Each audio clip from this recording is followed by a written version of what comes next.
తాకట్లో ఉన్న మీ బంగారాన్ని విడిపించి ఆ రోజు ఆన్లైన్ రేటుకి కొంటాం. Sharma gold company. Operation Sindoor 150 కోట్ల మంది భారతీయుల కోరిక నెరవేర్చింది.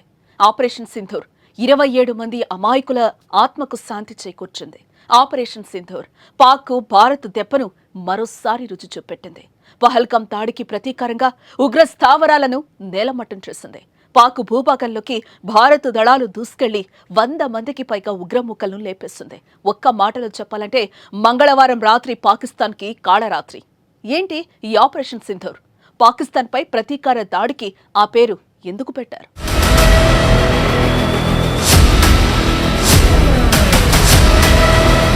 ఒకరి జోలికి పోము, మా జోలికొస్తే మాత్రం అంతు చూస్తాం.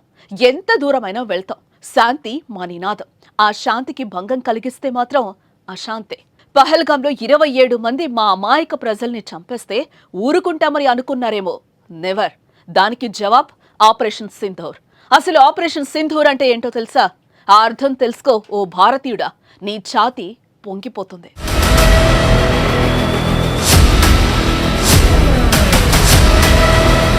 భారత సైన్యం విడుదల చేసిన ఒక చిత్రంలో ఆపరేషన్ సింధూరం గురించి పెద్ద అక్షరాలతో రాసుంది.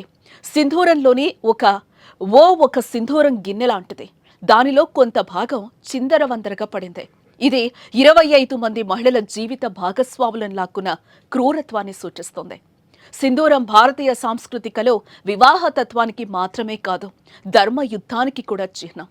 రాజ్పుతులు, మరాఠా యోధులు యుద్ధానికి వెళ్లే ముందు ధరించే తిలకం. ఇప్పుడు అదే తిలకం రూపంలో భారత్ పాక్ ఉగ్ర శిబిరాలపై దాడి చేసినట్లు ప్రపంచానికి తెలిపింది. ఇది కేవలం ప్రతీకార దాడి కాదు, ఇది నీతి కోసం, ధర్మం కోసం, దేశ ప్రజల రక్షణ కోసం చేసిన ఓ చర్యకు ప్రతీకగా నిలుస్తోంది. ఏప్రిల్ 22న పహల్గాంలోని బైసరన్ లోయలో పర్యాటకానికి వచ్చిన వారిని ఉగ్రవాదులు భార్యల ముందే చంపేసి వారి నుదిటిన బొట్టును చెరిపేశారు. 6 రోజుల క్రితమే పెళ్లి చేసుకుని పహల్గాం వెళ్లిన వినయ్ నర్వాల్ను అతడి భార్య ముందే కాల్చి చంపేశారు. అతడి మృతదేహం వద్ద గుండెల అవిసేలా రోతిస్తున్న హిమాన్షి నర్వాల్ చిత్రం దేశాన్ని కన్నీరు పెట్టించింది. ఈ ఉగ్రదాడిలో భర్తలను కోల్పోయిన మహిళల ప్రతీకారానికి చిహ్నంగా కూడా ఆపరేషన్ సింధూర్ను చూడొచ్చు.